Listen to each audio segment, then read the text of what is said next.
needs to be done, but we have made great progress in this year. Just to say one of the most important four-letter words in our economy is jobs.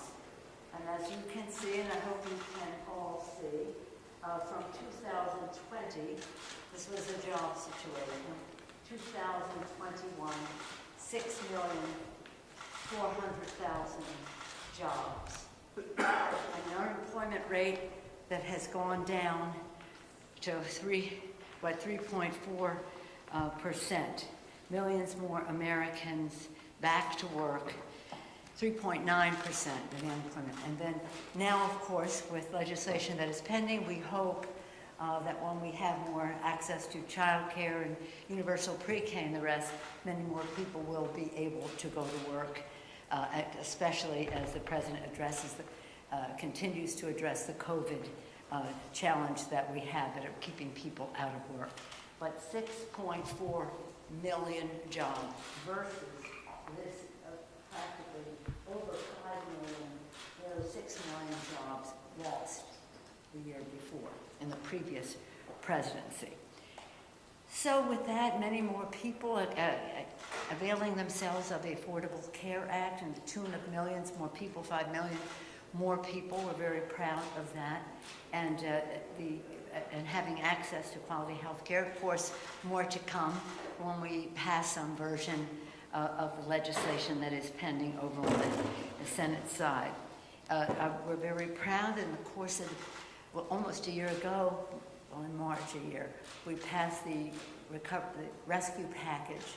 The rescue package put money in the pockets of the American people, vaccines in their arms, many more children safely back to school, people back to work. It enabled cities, states, and counties to pay for and support the systems that make societies work, whether it's the education of our children, the transportation of our people, the first responders, our security, food workers, the list goes on, of services that are provided by localities and counties as well as states. They took many millions of people, young children out of poverty. The rescue package did just that, rescue our economy, our society, and our people as it attacked the COVID crisis. As you all know, we've had a variant that has prolonged the crisis. I'm very proud of the work that the President is doing now to make sure that people have tests and masks, and hopefully more people will avail themselves of vaccinations. More therapies are in the works, and in terms of not having to have refrigeration of the kind that is almost impossible to have throughout the world. We salute our scientists for what they are doing. Science and governance, that's going to be solves that problem. So for these and other reasons, whether it's broadband or clean water, as we know in the bipartisan, the first bill, the rescue package, with taking people out of poverty and money in pockets and all the rest, that was done with not one Republican vote. There were 13 Republican votes in the House to support the infrastructure bill, and we were happy that that was bipartisan, so we could repair roads and bridges, improve public transit, secure clean water, broadband, and much more across the country. So there's a great deal to be proud of. But as with all of this, we always keep an eye on what needs to be done to meet the kitchen table needs of the American people. What keeps them up at night, we want to help solve that problem. And one of the proud things about this administration is the creation of jobs, the expansion of health care, and again, the alleviation of poverty. So with that, then we go on to what we want to do next. There's no question last night was a disappointment. I support what the President said. He's disappointed but not deterred. We will continue the work. We will follow the example of those who went before us in terms of the fight for civil rights and voting rights, not to be deterred. So the fight goes on. I had the privilege earlier this week, at the beginning of the week on Martin Luther King Day, to be with the King family, to be inspired over and over again, continue to be inspired by them, to the point of their Martin Luther King's granddaughter, Yolanda, who's 13 years old in 8th grade, talking about the future, talking with her great wisdom about the future. So we're, again, always eager to do more, but nonetheless disappointed what happened.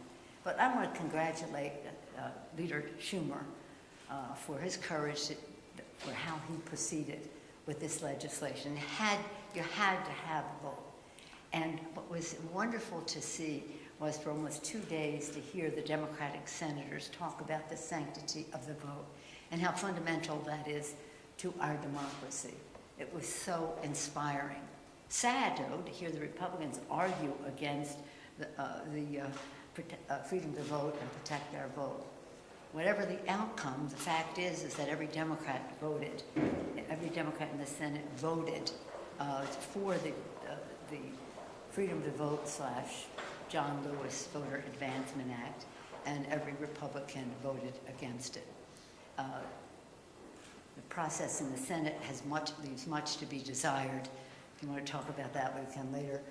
But the fact is that it was an inspiring day, and I salute the chairman for bringing that important legislation to the forefront as he brought it to the floor.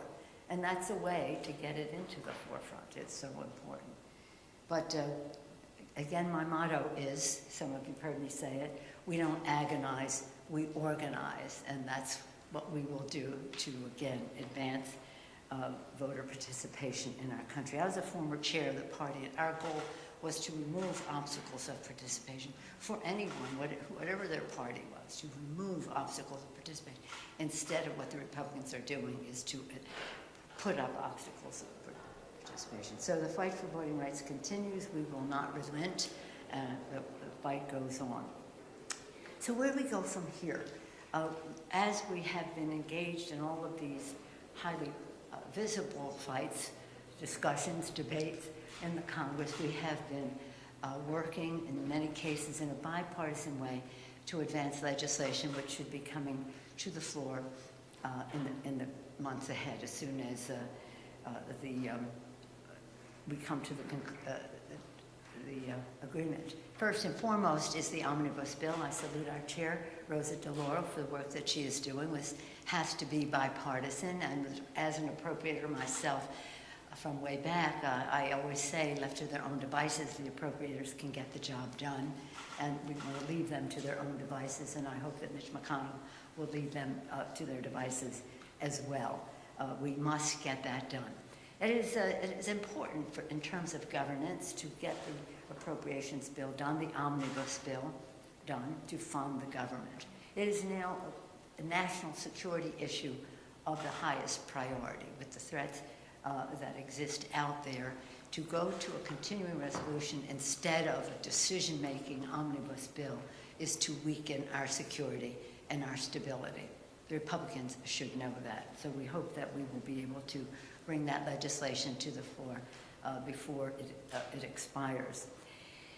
Honoring our pact. This is another security issue. It's about the burn pits. This is something that members have been working on for a while, and now, yesterday even, in fact, the Veterans Affairs Committee had Chairman Takano had a round table with the VSOs, the Veteran Service Organizations. We thank our veterans and our Veteran Services Organizations for their input on this. As you know, many of our service members were affected by being exposed to burn pits, and we have to have legislation passed. It will be expensive, but it is the price we must pay, that we owe our veterans to make sure they get the care and benefits that they deserve, those who are exposed to burn pits. And from our standpoint, if you were there, you qualify. We don't have to go through any torturous process to decide if somebody's illness depended on something that they were exposed to. That very important legislation. Again, we're hoping all of this is bipartisan. The Competitiveness Bill. It has many names. It's about chips, about funding for chips. It's about research and development, research very big piece of that coming out of our Science, Space, and Technology Committee under leadership of Chairwoman Eddie Bernice Johnson. It's about supply chain. And it's pretty exciting, the competitiveness bill, and we're very close to being ready to go to conference with the Senate on that legislation. Postal reform, you've heard about it over and over again, but again, it's about fairness and making sure that we have fairness for our postal workers without having the retirement health benefits be pre-funded for 75 years into the future. These are some of the items on the agenda in the very near future that have important ramifications for us. Very important in terms of all of this is what we do about any legislation we may have about the Ukraine, which is really about our security and our stability. Mr. Menendez has legislation in the Senate. We anticipate a companion bill in the House, but that's up to our distinguished chairman, Mr. Meeks, to announce. We members have been meeting, committees of security committees have been meeting. We've had our briefings and the rest. And when that legislation is ready, whenever that may be, it could be next week, it could be next month, but whenever it is ready, we will go forward with legislation in terms of the stability and national security, whether it's legislation on robust Russian sanctions, assistance to Ukraine, again, our commitments to NATO and so forth. So that's let's acknowledge and appreciate what Joe Biden as President of the United States, the difference that he has made, 6.4 million jobs, that has a nice ring to it. We want more. We can put more people back to work when we have more access to child care and home health care so that more moms and dads can be in the workforce, and when we solve and crush the COVID crisis, which is a deterrent to people going to work as well. So we thank the President for his great leadership. We appreciate the leadership of Chuck Schumer in advancing the sanctity of the vote in the Senate and giving it the visibility that it would never have had without having a vote in the Senate. As we prepare for what's next on our agenda, we do so striving for as much bipartisanship as possible in terms of protecting honoring our veterans, protecting our country, again, funding the governance of our country. On a happy note, yesterday, Congress passed legislation to award Willie O. Yee. You know Willie O. Yee? Oh. You know Willie O. Yee. I did a story about Willie. You just did a story about Willie. Yeah. Well, you come to our office later today because we'll be signing the legislation. He was, for your information, Willie O. Yee was the first black player in the National Hockey League. The Congressional Gold Medal, we voted on it yesterday. I'll sign the bill today. He was referred to as the Jackie Robinson of hockey. We can never have a meeting without talking sports.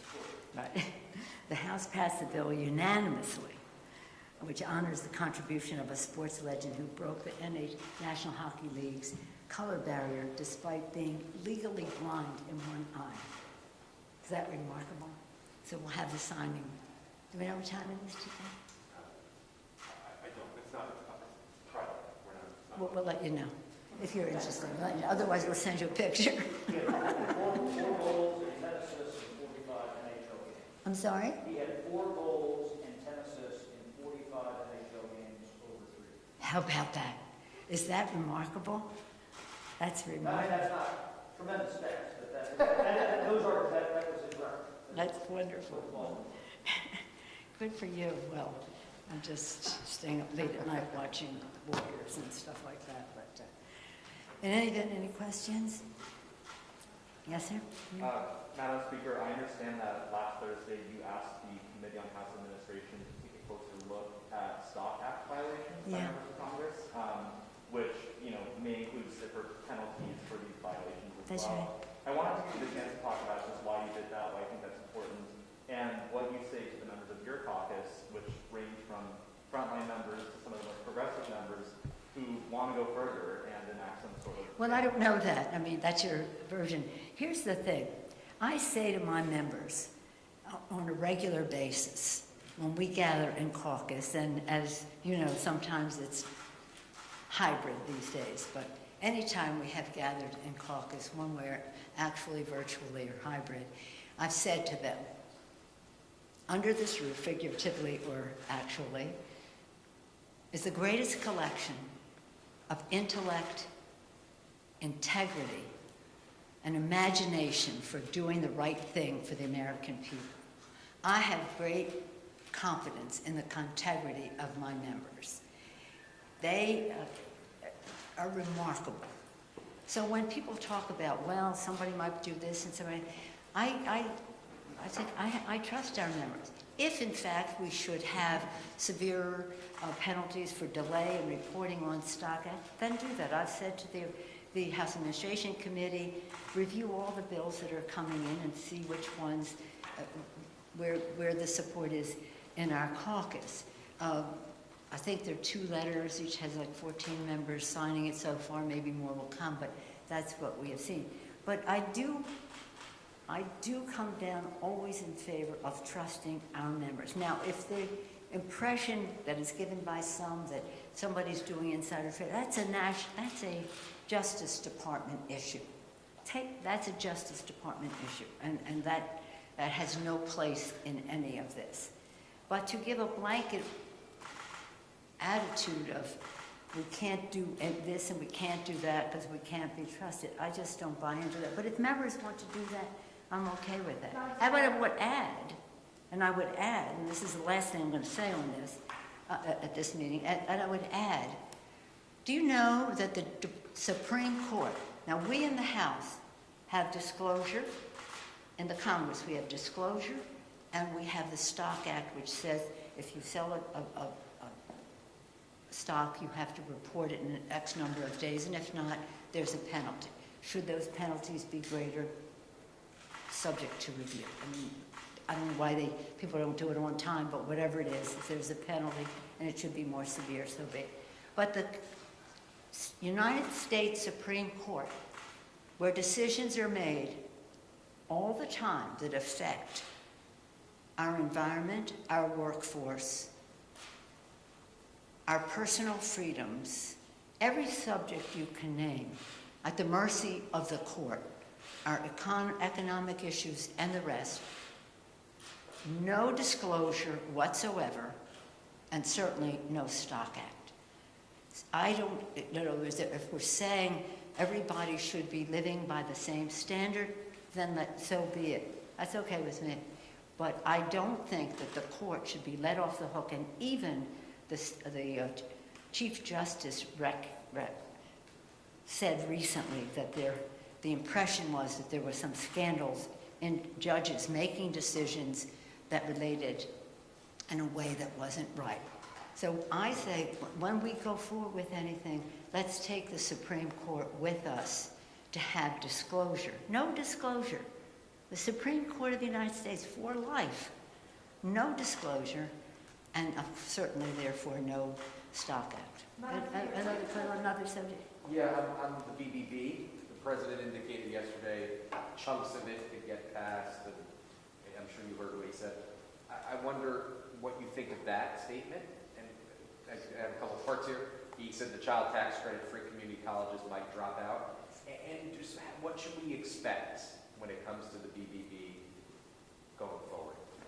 Well, let me just say, chunks is an interesting word. Not my word, that's what he said. No. The president has such a commitment to the values that are contained in this legislation, the reconciliation bill. When we passed and when they were considering, and then later we passed the bipartisan infrastructure bill, the president said, I want to find as much common ground as I can in a bipartisan way when it comes to infrastructure. But I cannot limit my vision for America to what the Republicans will agree to in terms of roads and bridges, etc. That's important, but it's not all. So in this legislation, if we care about preserving the planet for future generations and clean air for them to breathe today and water to drink, we need to pass the reconciliation bill. So I would hope that that would be a major part of it. So what the president calls chunks, I would hope would be a major bill going forward. It may be more limited, but it is still significant. So we talked about climate. Now let's talk about health care. So important in the legislation is that millions more people will have access to health care at a very low cost because of what is in the bill in terms of expanding the Affordable Care Act. Let's now talk about child care. Child care in the bill, whether you're talking about the child tax credit, or you're talking about child care, or you're talking about home health care that might include a child, or an older sibling or a parent, or you're talking about universal pre-K. All of this lowers cost for care, and is transformative in the lives, especially of women in the workforce.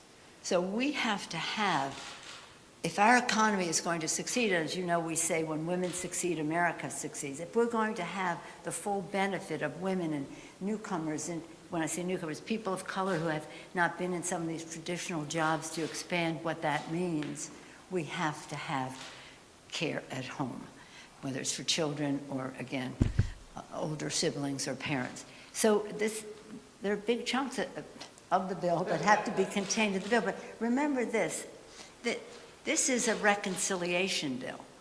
So when people say, let's divide it up, no, they don't understand the process. What can we agree upon? And I'm sure that we can agree upon something significant. Call it a chunk if you want, but whatever you call it, we want it to be able to make a difference in transforming the workplace by honoring work, by respecting the fact that there are families that have to make decisions between home and work, and again, protecting the planet. So I'm optimistic. I'm optimistic. Yeah. Yes, sir. Very disappointed. But instead, you have some members in the Democratic Party who are willing to take on senators national and Senate. What do you say about those members who are hypercritical of them taking their position? That's their position. That's how they feel. That's what they think their position is one. Do you think that that's fair to have that sort of criticism leveled and mentioned in the internal party? Well, I think people will say what they're going to say. I have not encouraged that. In fact, I have discouraged it because we are a giant kaleidoscope here, Democrats and Republicans. You never know who's going to be in the design of the next bill. So we have to be respectful.